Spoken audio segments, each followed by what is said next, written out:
O Ministério Público Federal pediu que a Polícia Rodoviária Federal explique em até 24 horas as providências adotadas pela corporação para garantir a manutenção do fluxo nas rodovias federais. A informação é do nosso repórter Theo Cury.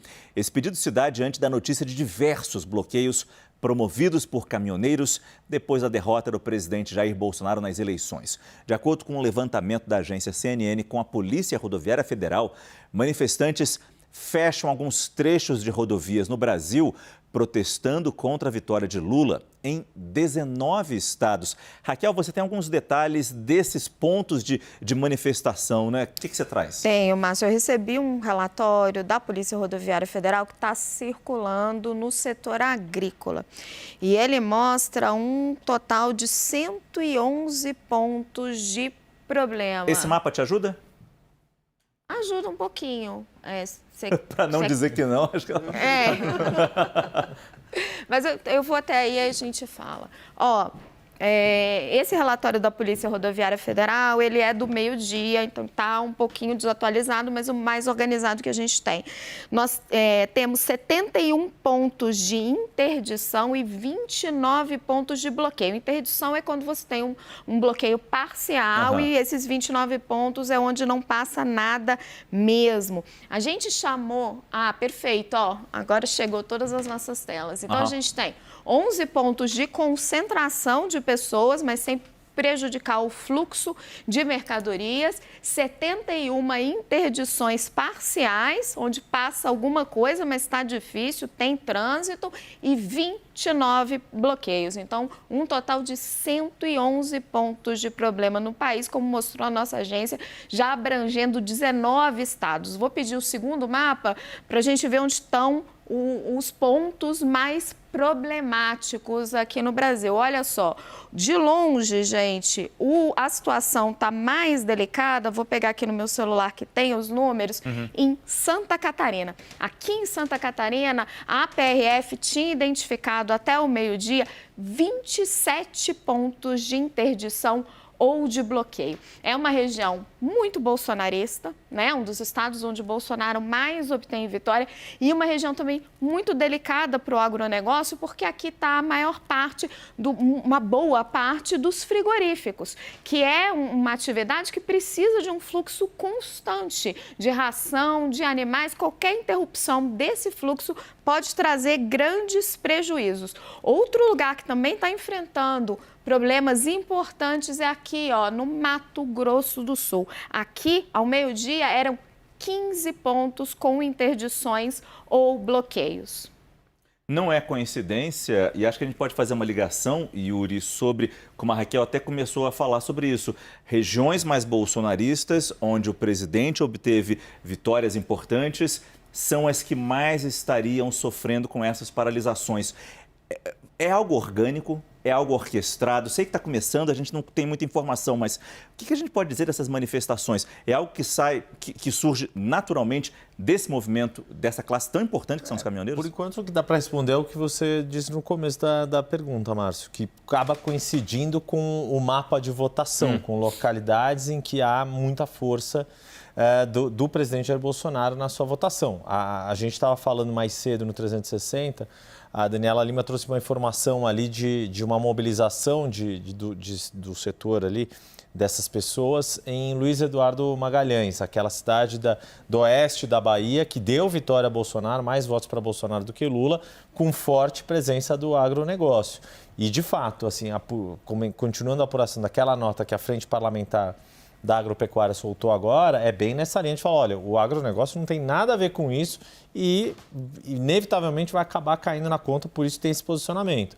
A Confederação Nacional do Transporte também soltou uma nota, que é a confederação que envolve as empresas do setor, também falando, olha, somos contra esse tipo de manifestação. Então, no fim das contas, parecem ser células ali de setores que apoiam o atual governo, resistem a aceitar a vitória da oposição de Lula e estão se mobilizando. Se estão fazendo isso de forma coordenada ou cada um no seu reduto, a gente ainda não sabe. A informação... E só para terminar, claro, Raquel, claro. E a grande questão preocupante que a gente viu lá em Brasília com a decisão de isolar à esplanada dos ministérios. Faz um eco com o que a gente viu em 7 de setembro do ano Pois é, a gente passado. tem, inclusive, desculpa, Raquel, só porque a gente tem imagens. Exatamente essa imagem que foi gravada a questão de algumas horas pela nossa equipe lá em Brasília. É a Polícia Militar do Distrito Federal isolando preventivamente a esplanada dos ministérios para proteger os órgãos públicos e manter a ordem, evitando possíveis invasões de caminhoneiros. No trecho ao redor do Congresso Nacional, ali na Praça dos Três Poderes, veículos de todos os tipos estão proibidos de circular. Primeiro você, Raquel, você queria complementar e depois a Dora. Rapidinho, a informação que eu tenho conversando com os setores é que é orgânico.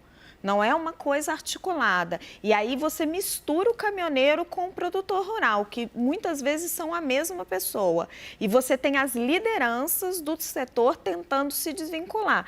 Vale lembrar também, que São Paulo estava com 6 pontos de interdição, um deles na rodovia Presidente Dutra. Quer dizer, é algo que nasceu da revolta realmente dessas pessoas que não conseguem aceitar o resultado democrático das urnas. Mas você vê como, assim como foi no mundo político, a institucionalidade do agro está se posicionando contra e, com isso, faz o isolamento de um presidente da República, que é a figura máxima, maior da institucionalidade. Olha que situação mais esquisita, porque ele fica a institucionalidade de um lado, o presidente e os focos de, eu não vou chamar, mas vou, de arruaça, entendeu? Do outro, e aí ele fica numa aliança de um lado, que é o lado da arruaça. Ou não é assim que se pode traduzir? Eu vejo assim, acho que a coisa caminha para isso, por isso que eu digo, essa coisa degenerando, e a gente sabe que degenera para alguma coisa mais violenta, porque vai aumentando, vai criando problema, é gente doente, é problema que não pode passar, como é que você falou? Os animais morrem de fome, nem sabia disso. Sim, sim. Nossa, enfim. A ração não chega até a criação. Pois não chega até a problemas criação, inimagináveis. E cai no colo de quem? É isso que o agro tem problema, tem medo, por isso se desvincula para cair dentro do Palácio do Planalto. E por isso tanta pressão. Raquel relatando tanto do agro quanto da assessoria política do presidente, não é? Sim, do entorno político do presidente, na frente parlamentar do agronegócio e das lideranças do setor agrícola. Já tem uma decisão judicial e é o Caio Junqueira que vai trazer essa informação para a gente, determinando a proibição da paralisação, de bloqueio, de manifestação numa estrada no Rio de Janeiro. Me corrija se eu estiver errado, Caio, por favor. Isso, Márcio, é uma decisão da Justiça Federal do Rio de Janeiro, acatando uma ação da CAINFRA, Rodovia do Aço S.A., que pelo que eu pesquisei, a Raquel Landim certamente sabe melhor do que eu, mas é uma rodovia que liga Cachoeiro de Itapemirim, no Espírito Santo, à Barra Mansa, conhecida como Rodovia do Aço. E nessa decisão, a Justiça determina a todo e qualquer caminhoneiro ou pessoa em qualquer outro veículo, ou mesmo pedestre, abstenham-se de fechar total ou parcialmente, ou depredar a rodovia, ou atuar contra a pessoa ou contra veículo de pessoa que não queira aderir ao movimento. Por que é importante? Tem algumas outras determinações dessa decisão, né? Determina a remoção de pessoas que obstruam o tráfego na rodovia, mas pelo que eu estava conversando aqui com um dos advogados aqui que tratam dessa questão, qualquer juiz federal, com base nessa decisão da Justiça Federal do Rio, pode, sem ser provocado, estender essa decisão a outras rodovias. Por isso que essa decisão ela é importante. Ela aplica-se a um caso concreto da Rodovia do Aço, ali Rio de Janeiro e Espírito Santo, mas qualquer juiz federal pode, tendo por base essa decisão, também estender essa decisão para outras rodovias federais do país. Se a gente fala que a Via Dutra está interditada, há trechos interditados na Via Dutra, qual mais importante que essa, né, Felipe? Mas eu queria perguntar para você, Felipe, eu não sei se você consegue trazer isso para a gente, fazer essa comparação em relação ao que tivemos ontem, quando a gente via operações da Polícia Rodoviária Federal em diversos estados. Alguma coincidência que seriam estados mais ligados a Lula para fiscalizar o Código de Trânsito Brasileiro. E aí até o TSE entrou na discussão pensando que poderia estar havendo ali uma dificuldade, um difícil acesso para as pessoas que queriam ir votar nos seus locais de votação. Até o TSE chamou o diretor-geral da Polícia Rodoviária Federal e não é nada disso, é só para cumprir o Código de Trânsito Brasileiro, cada operação não dura mais do que 15 minutos. Enfim, hoje a gente não vê a Polícia Rodoviária Federal com tanto empenho para acabar com essas manifestações, ou pelo menos controlar esses pontos e transformar esse protesto, que sempre é legítimo, qualquer protesto, claro, mas desde que não atrapalhe pessoas que correm risco de vida, muitas vezes, nas estradas interditadas.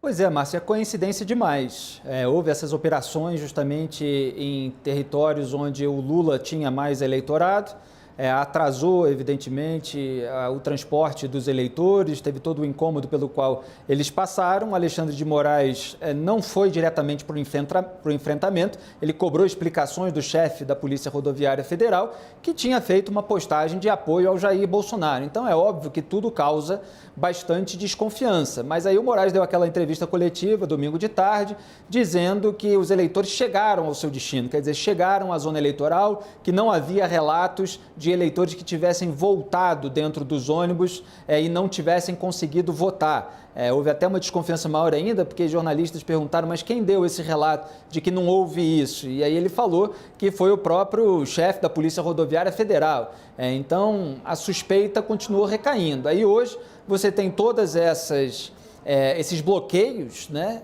Porque são bloqueios de estrada, isso é muito grave. Porque precisa passar alimento, precisa passar socorro médico, precisa passar medicamento, pessoas que têm trabalho, têm que encontrar a família, tudo isso atrapalha muito. O vai e vem, o direito de ir e vir, que foi tão defendido pelo Jair Bolsonaro ao longo da pandemia e que agora fica prejudicado. Então, eu até falei hoje com uma fonte lá no Sul, que estava confirmando para mim o aparelhamento bolsonarista da Polícia Rodoviária Federal. Isso existe e é percebido internamente por quem não é bolsonarista. No Rio Grande do Sul, por exemplo, havia nessa tarde cerca de 16 pontos de bloqueio. Em alguns momentos, aquele para e vai, né, fica parado durante 15 minutos e depois é liberado para continuar, mas há o incômodo para aquelas pessoas que precisam passar por aquela região. E o discurso é de que não aceitaremos, é uma palavra muito repetida, uma expressão muito repetida, se referindo ao resultado das urnas e até palavras de ordem sobre intervenção. Como vocês bem colocaram no estúdio, todos os motivos que Jair Bolsonaro sondou, cogitou para contestar o resultado do processo eleitoral, eles foram minguando em termos de força.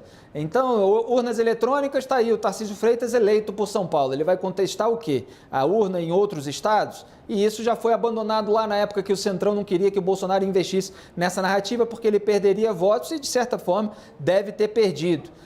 Institutos de pesquisa também atacaram muito, aí depois veio a história da inserção dos rádios, aí posa de vítima também, dos tribunais, etc.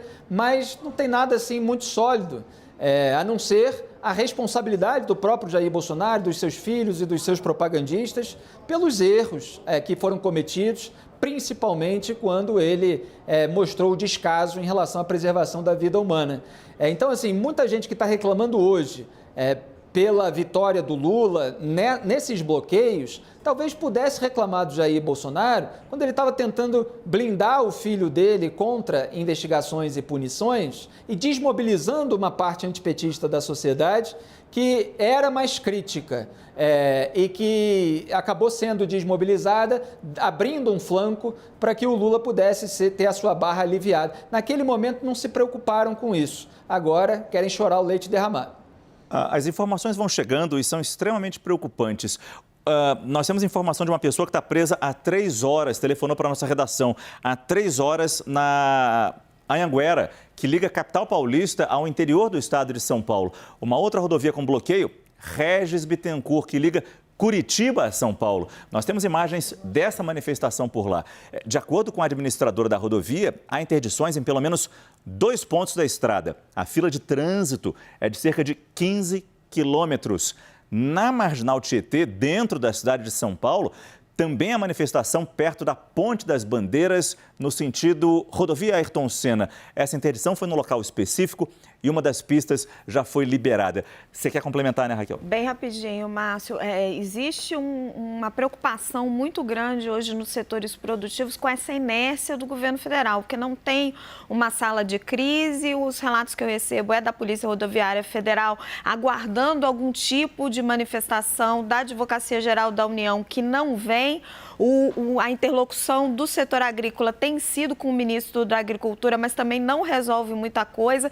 Em outros episódios que a gente teve já com manifestações dos caminhoneiros, o Tarcísio de Freitas, que na época era o ministro de Infraestrutura, ele ficava acompanhando ali em cima do lance, tentando desmobilizar os pontos de bloqueio. Eu me lembro de uma vez até que o presidente Jair Bolsonaro teve que gravar um vídeo pedindo para o pessoal se desmobilizar. Nada disso está acontecendo agora. Quer dizer, ser tão orgânico também é mais um motivo para a palavra do presidente ser tão importante nesse momento, né? Sem dúvida, poderia ser o fator de desmobilização desses apoiadores, para entenderem, mas aparentemente nem isso talvez seja suficiente. Eu queria destacar, o Felipe falou uma coisa muito importante, que é o seguinte: o presidente Jair Bolsonaro, se tivesse ido 2 pontos a menos, 2 tons a menos, era capaz de estar reeleito. Era capaz, não, estaria reeleito. E essas pessoas que estão hoje protestando não prestam atenção nas coisas que o presidente Bolsonaro fez para perder essa eleição. Fala muito, ele vai comer o fígado da menina, como é o nome? Menina, tiradora? Carla Zambelli. Vai comer o fígado do Roberto Jefferson. Se é por aí, por essa lógica, ele deve comer o fígado dele mesmo.